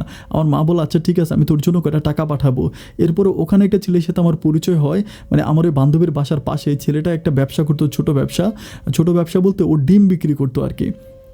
ওই ছেলেটা আমাকে বোন ডাকে, ওই ছেলেটা আমাকে বলতেছে যে তোমার তো কোনো মানে ভাই নাই আর আমারও কোনো বোন নাই, আমি তোমাকে বোন ডাকলাম। ওই ছেলেটার সাথে আমার অনেক ভালো একটা সম্পর্ক। এরপরে ওই ছেলের একটা বিকাশ ছিল, ওই বিকাশ নাম্বারটা আমাকে দেয়, মানে আমাকে দেয়। আমি তখন ওই বিকাশ নাম্বারটা আমার মাকে পাঠাই যে মা তুমি এই বিকাশে টাকা পাঠাও। পরে মা এই বিকাশে আমার জন্য 10,000 টাকা পাঠায়। কিন্তু 10,000 টাকা পাঠানোর পরে আমি সবচেয়ে দুঃখজনক ব্যাপার হচ্ছে 10,000 টাকা যখন এই ছেলের মোবাইলে পাঠায়, ওই ছেলে বলে প্রথম দিন বলে টাকা আসে নাই, বলে যে টাকা আসে না। আমার মা তখন ওইখান থেকে যার মাধ্যমে টাকা পাঠিয়েছে তার সাথে কথা বলাই দেয়, ওই ছেলে বলে যে টাকা আসে নাই। এইভাবেই 2-3 দিন পরে ছেলেটা হঠাৎ করে বাসাটা ছেড়ে দেয়। বাসা ছেড়ে দেওয়ার পর আমি আর এই ছেলেকে পাই না। আমি হন্য হয়ে ঢাকা শহরে তারে খুঁজে বেড়াই, ছেলেটাকে আর পাওয়াই যায় না, ছেলেটা কোথায় জানি চলে যায়। আমার ওই বান্ধবী মেয়েটা থাকে, তখনও বলতেছে যে আমার ঠিক আছে এখন যদি এতই সমস্যা আমি তখন আমার কুমিল্লাতে চলে যাবো। মেয়েটা তখন কুমিল্লাতে চলে যাবে, অ্যান্ড মেয়েটা যদি কুমিল্লাতে চলে যায় তাহলে আমি এখন কোথায় থাকবো? আমার তো কোনো ঘর ভাড়াও তো নাই। পর আমি বোনটাকে বলি যে বোন তুমি অন্তত 2টা মাসের ঘর ভাড়া দিয়ে যাও, এরপরে তুমি যখন আবার কুমিল্লা থেকে আসবা একটা ব্যবস্থা হয়ে যাবে। আমি খুব কান্নাকাটি করার পরে মেয়েটা তখন 2 মাসের হচ্ছে ঘর ভাড়া দেয়। 2 মাসের ঘর ভাড়া দেয়, কিন্তু ঘর ভাড়া তো হইলো, ঘরে তো থাকতে পারবো কিন্তু খাবো কোথায়? খাবার জন্য তো কোনো রকম অবস্থা নাই। মানে এমন অবস্থা হয়ে যায় যে একটা চাকরি কোথাও নাই, দোকানপাট সব কিছু বন্ধ, কেউ কারোর সাথে কথাই বলে না। এরপরে কী করলাম, মুখের মধ্যে গামছাটা পেঁচিয়ে মানুষের ভারী ভিক্ষা করতে শুরু করলাম। আমি প্রতিটা বাসার সামনে যাই, ফ্ল্যাটে যাই, কলিং বেল টিপে মানুষ বের হয়, ভিক্ষা খুঁজি। এখানে 1 টাকা, ওইখানে 10 টাকা, ওরকম 5 টাকা, মানে খুব কষ্ট করে চলতেছে। আসলে অনেকে অনেক বকা দেয়। আমি একদিন রাস্তার পাশ দিয়ে আসতেছিলাম, আসার সময় একটা লোকের সাথে দেখা হইলো, মানে লোক বলতে অনেকগুলো ছিল ওখানে দাঁড়াই আছে। আমাকে যেহেতু বুঝতে পারছে আমি ভিক্ষা করতেছি, আমাকে বলতেছে কিরে মানে ফকির নিয়ে এদিকে ডাক দেয়। ফলে তোরে হচ্ছে মহামারী ধরবো না, তুই যে ভিক্ষা করস। আমি বলি ভাইয়া পেটের খিদা তো আর মানে না। পরে বলতেছে পেটের খিদার ব্যবস্থা করে দেবো, চল আমগোর লোকে। এটা বলে আমার হাত ধরে টানাটানি করে। ওই সময় মসজিদ থেকে একটা লোক বের হওয়ার পরে সেই লোকটা যখন দেখে, সেই লোকটা বলতেছে এগুলো কী করতেছো, তোমাকে ঘরে কি মা বোন নাই? এরপরে ওই লোকটা আমাকে বলতেছে এই মেয়ে তুমি আমার সাথে আসো। ওই লোকটা তখন আমাকে ওনার সাথে নিয়ে যাওয়ার পরে আমাকে জিজ্ঞেস করে কী ব্যাপার, তুমি এরকম এত সুন্দর একটা মেয়ে, এরকম ছিঁড়া কাপড় চোপড় পরে কী করো তুমি? আমি বলি যে কাকা ভিক্ষা করি। বলে কেন ভিক্ষা করো? আমি বললাম যে আমার পেটে তো খাবার নাই, চাকরি ছিল এখন তো সব বন্ধ হয়ে গেছে, এই মহামারী মাঝে কীভাবে থাকবো বলেন? উনি তখন আমার জন্য খুব মায়া লাগে। উনি বলে আচ্ছা ঠিক আছে, আমি তো এই মসজিদেরই ম্যানেজার পোস্টে আছি, তুমি একটা কাজ করো, তুমি আমার বাসায় চলো, আমার বাসায় গেলে আমি তোমাকে একটা কাজের ব্যবস্থা করে দিব। এরপর উনি আমাকে ওনার সাথে করে ওনার বাসায় নিয়ে যায়। বাসায় নিয়ে যাওয়ার পর উনি তখন আমাকে ওখানে একটা কাজ দেয় বলতে ওনার বাসার কাজের মেয়ের কাজ দেয়। তো আমি তখন ওনার বাসায় কাজ করি, আলহামদুলিল্লাহ দিনগুলো ভালোই কাটতেছে। এভাবে আমার মায়ের সাথেও কথা হয়, মায়ের সাথে আমার ফোনে কথাবার্তা হচ্ছে। তখন আমার দিনগুলো মোটামুটি অন্য দিনের তুলনায় একটু ভালোই কাটতেছে। তো একদিন হচ্ছে তখন বিকাল প্রায় 3:30-4টার দিকে আমার মামাকে ফোন করে মা বলতেছে যে তোর জন্য তখন কিন্তু একটু শীতকাল আসছিল আর কি, শীতের সময় ছিল। মা বলতেছে তোর জন্য পিঠা বানাইছি, পিঠা খাবি, ওরকম করে বলতেছে। আমি তখন বলতেছি যে মা তো পিঠা খাইতে ইচ্ছা করে, কিন্তু মানে মা বলে যে পিঠা বানাইছি কেমনে পাঠাবো? আমি বলি কাউরি দিয়ে পাঠাইতে পারবা না? মা বলে কাউরি দিয়ে তো পাঠাইতে পারবো না, ঠিক আছে সকালবেলা হচ্ছে বাস আছে, তো আমাদের এখান থেকে বাস তারা বলে কি সকালবেলা ভোরে বাসের ড্রাইভারের কাছে দিয়ে দিমু, অ্যান্ড ওই ড্রাইভারের ফোন নাম্বারটা তোরে দিয়ে দিমু। ঢাকাতে যখন পিঠাগুলো নিয়ে যাবো ড্রাইভার তোরে ফোন করবো, তখন তুই এসে পিঠাটা নিয়ে যাস। আমি তখন বলি আচ্ছা মা ঠিক আছে। এরপরে মা আমার জন্য পিঠা পাঠাবে। আমি তো এটা মানে আমি তো রাতের বেলায় ঘুমাই আসি যে মা আমার জন্য পিঠা বানাবে, মানে পিঠা পাঠাবে, পিঠা খাবো ওরকম। তখন কিন্তু আমি একটা মোবাইল ফোন কিনছিলাম, মানে আমি ওই বাসায় কাজ করার পরে ওই বাসায় কাজ করার পর আমি তখন একটা মোবাইল ফোন কিনি। অ্যান্ড ওই মোবাইল দিয়ে আমি আমার মায়ের সাথে কথা বলি, ওই মোবাইল দিয়ে মায়ের সাথে কথা বলি। তো মা বলছে পিঠা পাঠাবে। আমি তখন আর রাতের বেলা আমার ঘুম আসতেছে না যে মা আমার জন্য পিঠা পাঠাবে, আমি পিঠা খাবো। আমার অনেক আমি কিন্তু পিঠা অনেক পছন্দ করতাম। তো এইভাবে যেতে যেতে তখন হচ্ছে রাত আনুমানিক প্রায় 3টার মতো বাজে। হঠাৎ করে আমার মোবাইলে হচ্ছে আমার মায়ের নাম্বার থেকে কল আসে। যখন মায়ের নাম্বার থেকে কল আসে তখন আমি চিন্তা করি কী ব্যাপার, 3টা বাজে মা কল কেন দিছে।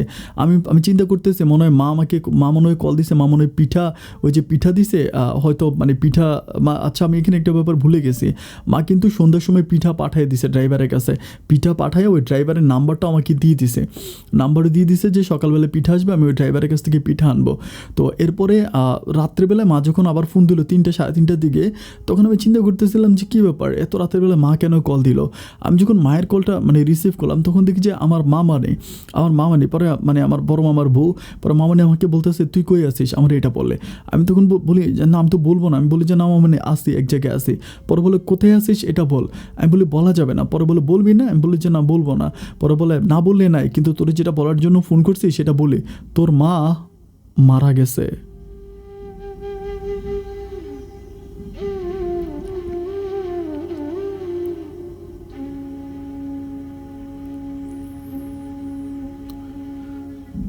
কথাটা শোনার পরে যেন আমার নিঃশ্বাসটা বন্ধ হয়ে গেছে। আমি তখন আর কোনো কথা বলতে পারি না, একদম বোবা হয়ে যাই। আমি তখন একদম বোবা হয়ে যাই, আর কোনো কথা বলতে পারি না। আমার তখন নিঃশ্বাসটা বন্ধ হয়ে যায়। আমি তখন ওইখান থেকে কোনোভাবে দৌড়ে বাড়িওয়ালাকে ঘুম থেকে জায়গায় বললাম যে আমার মা মারা গেছে, আমার একটু বাড়িতে পাঠাবেন, আমার মায়ের লাশটা আমি একটু দেখবো। পরে উনি আমাকে বলতেছে সকালবেলা যাই। আমি বলছি না আমি সকালবেলা যাবো না, আমি এখনই যাব। উনি বলতেছে এখন তো বাসা থেকে বেরোয়া যাবে না। পরে উনি আবার আমার মামানির সাথে কথা বলে ফোনে বলে, তো তারা বলে যে কালকে মাটি দিবে, বিকেলবেলা মাটি দিবে। তুমি আমাকে বলে যে বিকালে মাটি দিবে, ফজরের পরে আমি তোমাকে ওখানে নামাই দিব। এরপরে উনি ফজরের সময় ফজরের নামাজ পড়ে এসে উনি তখন ওই বাড়ির মালিক উনি তখন আমাকে হচ্ছে সায়দাবাদে বাস স্ট্যান্ড আনে। কিন্তু বাস স্ট্যান্ড আসার পরে হচ্ছে আমার নাম্বারে একটা আননোন নাম্বার থেকে কল আসে। আমি যখন কলটা রিসিভ করে পরে আমার বলতেছে যে আপনার মা আপনার জন্য একটা পিঠা পাঠাইছিল, একটা পিঠার বক্স পাঠাইছে, আমরা অমুক কাউন্টারে আসি, পিঠার বক্সটা নিয়ে যান। আমি তখন পিছনের দিকে তাকাই দেখতেছি যে ওই কাউন্টারের নামটা দেখা যায় একটা ইগলের কাউন্টার ছিল। আমি তখন ওই কাকাটাকে বলি যে আমি একটু ইগলের কাউন্টারে যাব। ইগলের কাউন্টারে যাওয়ার পরেও ওই ইগলের কাউন্টারের কাছ থেকে আমি তখন ওই পিঠার বক্সটা হাতে নেই।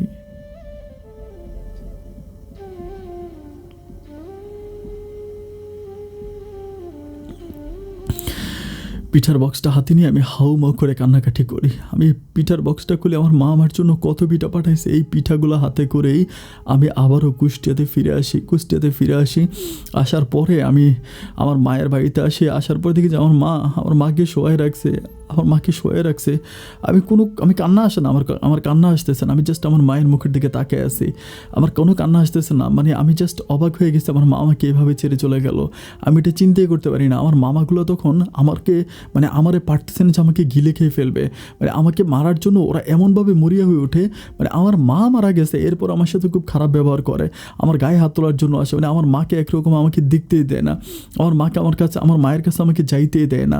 আমাকে বলে যে তোর কারণে তোর মা মারা গেছে, তুই চলে গেছিস, তোর সঙ্গে তোর মাটা মারা গেছে, ওরকম করে আমাকে ব্লেম দিতে থাকে। যাই হোক, একটা পর্যায়ে আমার মাকে মাটি দিয়ে দেয়।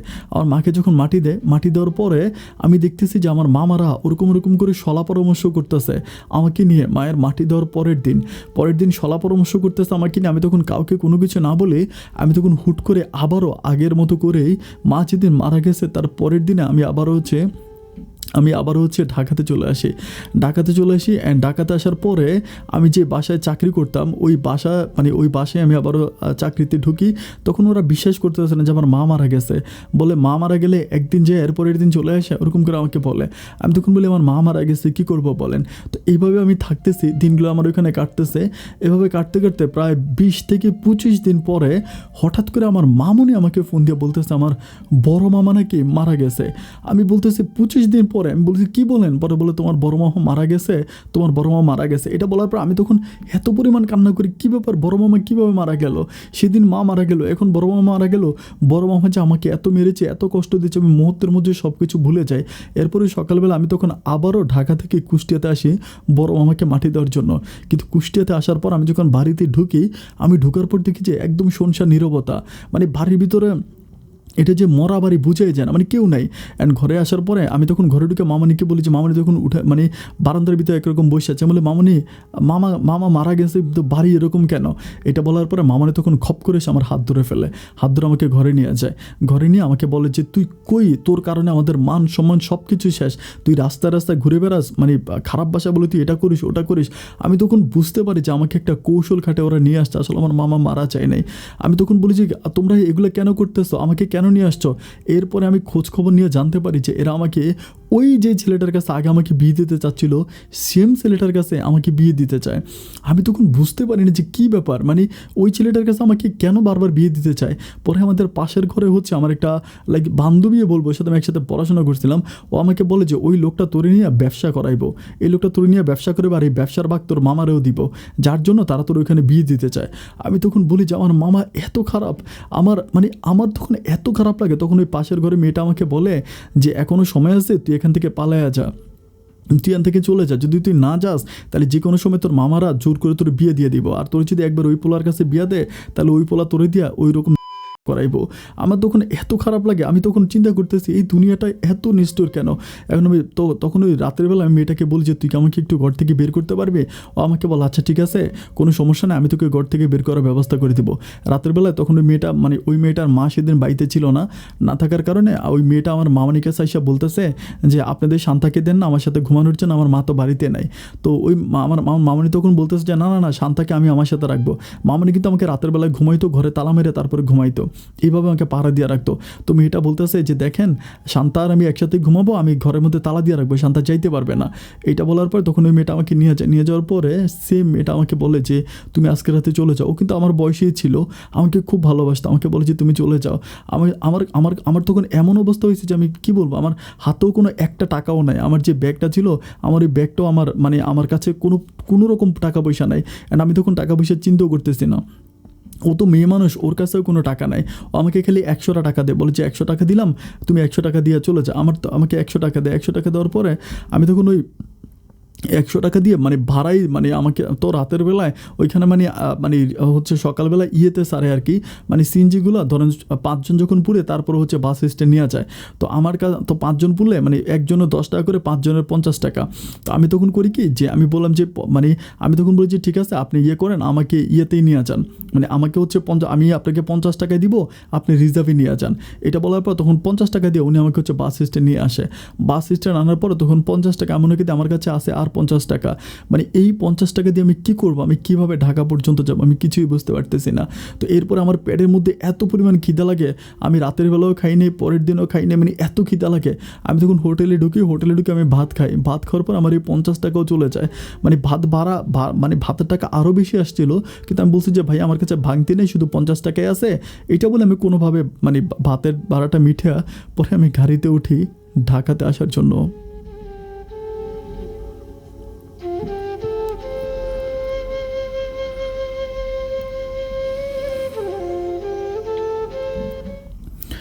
সমর্থ বন্ধুগণ, আমি বলেছিলাম যে গল্পের শেষের দিকে আমরা শান্তার মুখ থেকে শুনবো যে গল্পের কিছু অংশ। আসলে আমি সরি যে আমি আসলে অনেক ইমোশনাল হয়ে পড়ছিলাম, অনেক বেশি সরি। গল্পের এই মুহূর্ত থেকে শান্তা বলবে যে শান্তা ঢাকার উদ্দেশ্যে রওনা দিয়েছিল এবং ঢাকা যাওয়ার পরে শান্তার কী হলো এবং শান্তা এই মুহূর্তে কোথায় আছে, বাকি কথাগুলো আমরা সরাসরি শান্তার মুখ থেকে শুনি। তাহলে চলেন এখন থেকে শান্তা আপনাদেরকে কন্টিনিউ করবে তার গল্পটা। গাড়িতে তুলে দিছে, আমি আসবো কই, একটা টাকা নাই তো গাড়িতে। কন্ট্রাক্টর আমারে কইতেছে যে আপা টিকিট দেন, আমি বলছি ভাই আমার কাছে তো টিকিট নেই। কই তাহলে টাকা দেন, আমি বলছি আমার কাছে তো টাকাও নেই। কই তাহলে আপনি গাড়িতে উঠেছেন, টাকা কই? টাকা নাই, টিকিট নাই। আমি বললাম ভাই আমার কাছে কিচ্ছু নাই, আমি কি করব, আমি খুব অসহায়, আমি এই অবস্থা ওনারে বললাম যে আমার এই অবস্থাতে আমি ঢাকাতে আসছি। তখন ড্রাইভারে বললো যে বস গাড়ি থামান। গাড়ি থামাইলো, আমার গাড়ির থেকে নামাই দিল। Shit. আমাদের ওখান থেকে যমুনা ঘাট আছে, যমুনা সেতু ব্রিজের পাশে আমার নামাই দিল। আমি ওখানে কান্নাকাটি করছি একা একা, কই যাবো, কি করব, কেউ না তো আমার নাই, দুনিয়া মাটা ছিল, মাও নাই, কারে কমু কষ্টের কথা। তারপর ওখানে একটা ভিক্ষুক আছে, বেশ, ভিক্ষুকটা আমারে বললো মা তোমার কি হয়েছে। আমি বলছি আমার কিছু হয়নি, কিন্তু আমার এখানে গাড়িটা নামাই দিয়েছে, টাকা পয়সা না, আমি বাড়ির থেকে তো আমি চলে আসছি, এই কথা বললাম। তখন উনি আমারে বলছে আচ্ছা আমার কাছে যে টাকা আছে, তোমার এই টাকা দিলে তুমি যেখানে যাইতে চাও সেখানে যাইতে পারবে না। আমি বলছি না না, আমি আপনার টাকা নেবো না, আপনি অনেক কষ্ট করে টাকা আনছেন। কই না সমস্যা নাই, তুমি নাও, আমি তো কষ্ট করি, একদিন না হয় কষ্ট করলাম। এই কথা বলে ওনার ওই টাকা দিয়ে আমার একটা বাসে তুলে দিল। এই বাসে করে আমি ঢাকাতে আসলাম।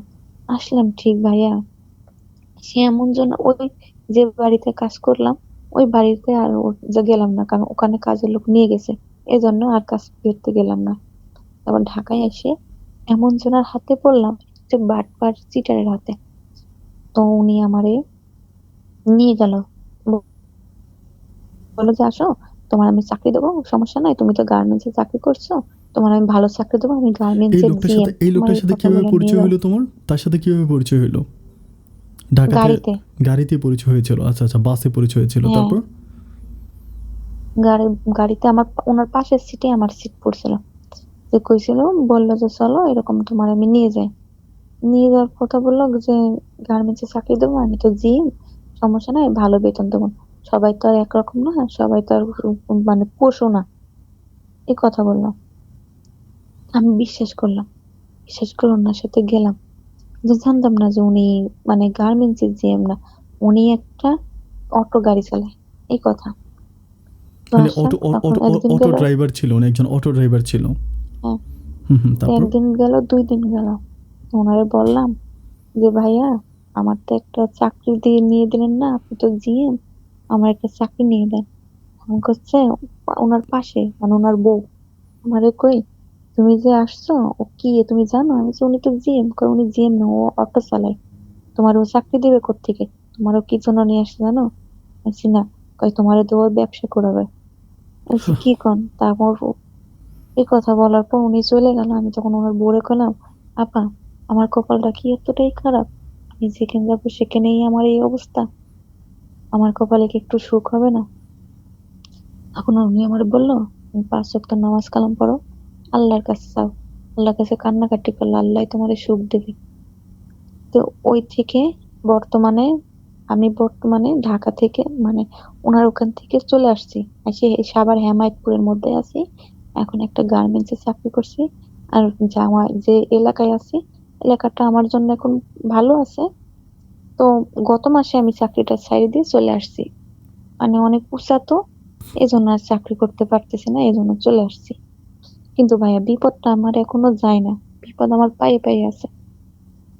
আমি মনে হয় না চাকরি ভাইয়া আমি ছেড়ে, রক্ষা পাবো। মানে চাকরি ছেড়ে তুমি কোথায় আসছো? সবশেষ কোথায় আসলো?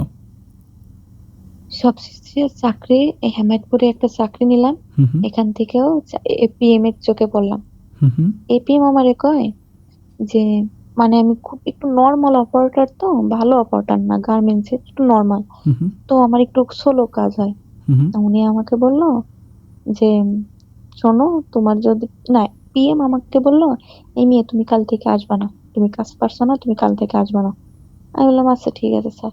তা আমি যাওয়ার সময় এপিএম বললাম, স্যার আমি তো, স্যার কাল থেকে আসতে না করলো, তো আমি তো কাগজপাতি জমা দিছি, আমি কাগজপাতি কিভাবে নেবো? কই কে না করছে? আমি এপিএম। কই তুমি কালকে আসবা, আমি আছি। আচ্ছা স্যার আসবো। এই কথা বলে আসছি, কাজ দিছে, কাজ করছে। এখন এপিএম মাছ পিরাই পিরাই এসে আমারে বলে যে আমার দিকে একটু তাকায়ও, আমি খেয়াল করি না। আবার এসে বলে যে আমার দিকে একটু তাকায়, কিন্তু কানের মধ্যে যদি এক কথা বলে আমি কিভাবে কাজ করব? এদিকে কাজ বলে, এদিকে আমি মানে ওনার কথা তো খেয়াল রাখে না। একদিন ডাইরেক্ট বলছে যে তুমি আজকে ছুটি নাও, আমিও ছুটি নিতেছি, আমার সাথে তোমার যাইতে হবে। আমি বললাম আমি বললাম সরি স্যার, আমি কখনো এই ধরনের কাজ করব না, আমি কোথাও যাব না। ওই দিন কাজ করলাম বৃহস্পতিবার দিন, শুক্রবার দিন বন্ধ। উনি শুক্রবারের দিন আমার ভোর 6টার দিকে ফোন দিয়ে কয়, তোমার এক্ষুনি আমার বাসায় আসতে হবে, আর না হলে তোমার চাকরি থাকবে না। এই কথা বললাম। আমি বললাম যে না, আমি আপনার বাসায় যাব না, আমার চাকরি যাবে যাবে, আমি বাসায় যাব না। এই যে বাসায় আসছি, চাকরি ছাড়ি দিয়ে এই যে গত মাসে 28 তারিখে বাসায় আসছি ভাইয়া, চাকরি নাই, বসে আছি এখন চুপচাপ বাসায় মায়ের বাসায় ঘরে বসে। বাসায় মিন্স হচ্ছে কোথায় আছো এই মুহূর্তে? আছো কোথায়? সাভার হেমায়তপুর। সাভার হেমায়েতপুর। কিন্তু যে দিনগুলো আমার খুব কষ্টে যাইতেছে, না খাই না পড়ছি, এই তো এইভাবে চলছে আমার দিনগুলা। মাঝে মাঝে বলেন না যে তুমি অনলাইনে থাকো না কেন? আমি মানে না, অন্যরকম আমি একটা টেনশনের মধ্যে আমি থাকো। দেখেছিলাম যে তুমি আমাকে যখন নক করেছিলাম, আমাকে যখন নক দিয়েছিলা, তারপর আমাকে বলেছিলে যে, "ভাই আমার একটা গল্প আছে। আপনি যদি আমার গল্পটা একটু শোনেন আমি খুব খুশি হব।"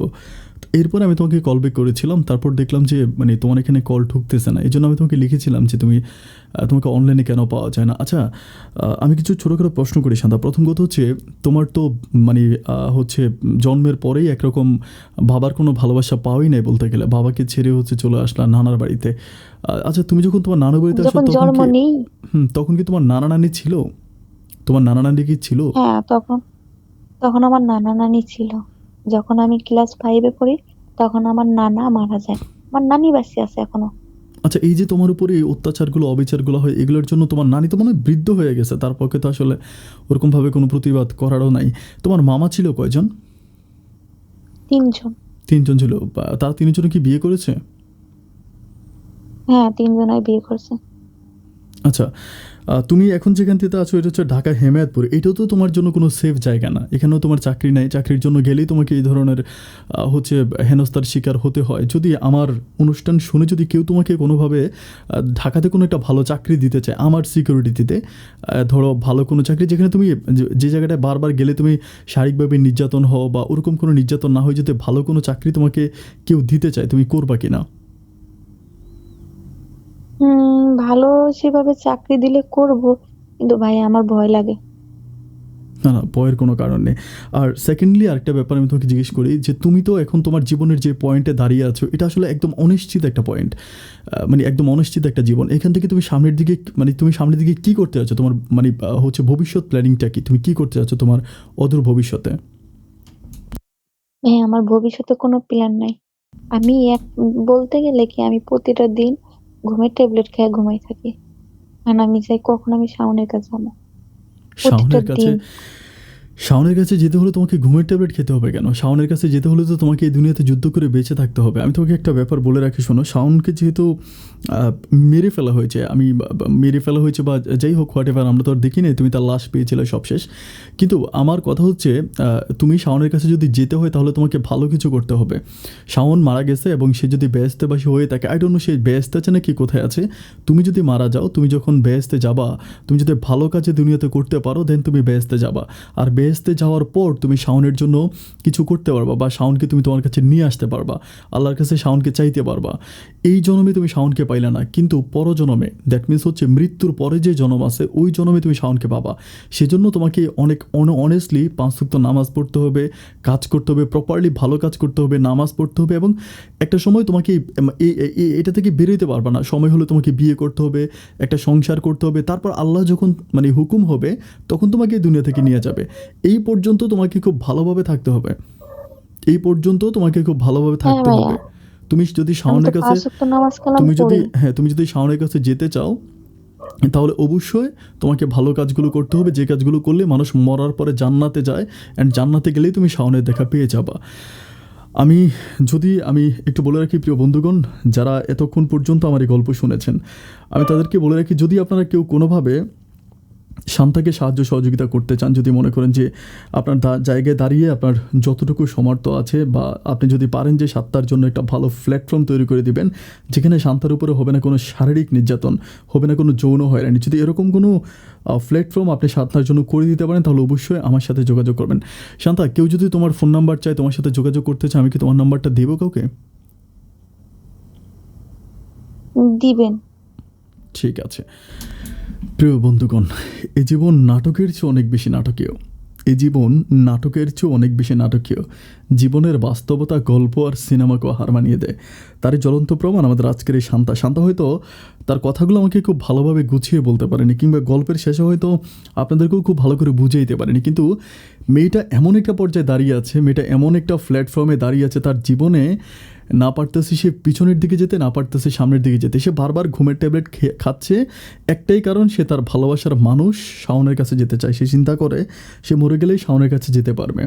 এবং আমি মনে করি যে তার মতো অসহায়, তার মতো হতবাগা, তার মতো আসলে আসলে আমি জানি না যে আল্লাহ কেন তার সাথে, আল্লাহ কেন তাকে এত বেশি অবাগা বানিয়েছে। যেমন আপনি খুব চিন্তা করে দেখেন যে জন্মের পরই মানে একরকম বাবার ভালোবাসা সে পায় নাই, মামাদের ভালোবাসা পেয়েছে এবং তাদের কাছে বড় হয়েছে, তাদের মুখেই যৌনতার শিকার হয়েছে এবং সবশেষ তার মাকেও হারিয়েছে। আমি আল্লাহর কাছে প্রার্থনা করি আল্লাহ যেন তাকে অনেক ভালো রাখে। আল্লাহ যেন আমাদের এই হিংস্র পৃথিবী থেকে আল্লাহ যেন তাকে রক্ষা করে রাখে। আমি আমার প্ল্যাটফর্মে দাঁড়িয়ে তার জন্য দোয়া করি। আর আপনারা যদি ঢাকা শহরের কোনো মানুষ শুনে থাকেন, যদি তার জন্য ভালো কোনো জবের ব্যবস্থা করতে পারেন, তাহলে আমার সাথে যোগাযোগ করবেন।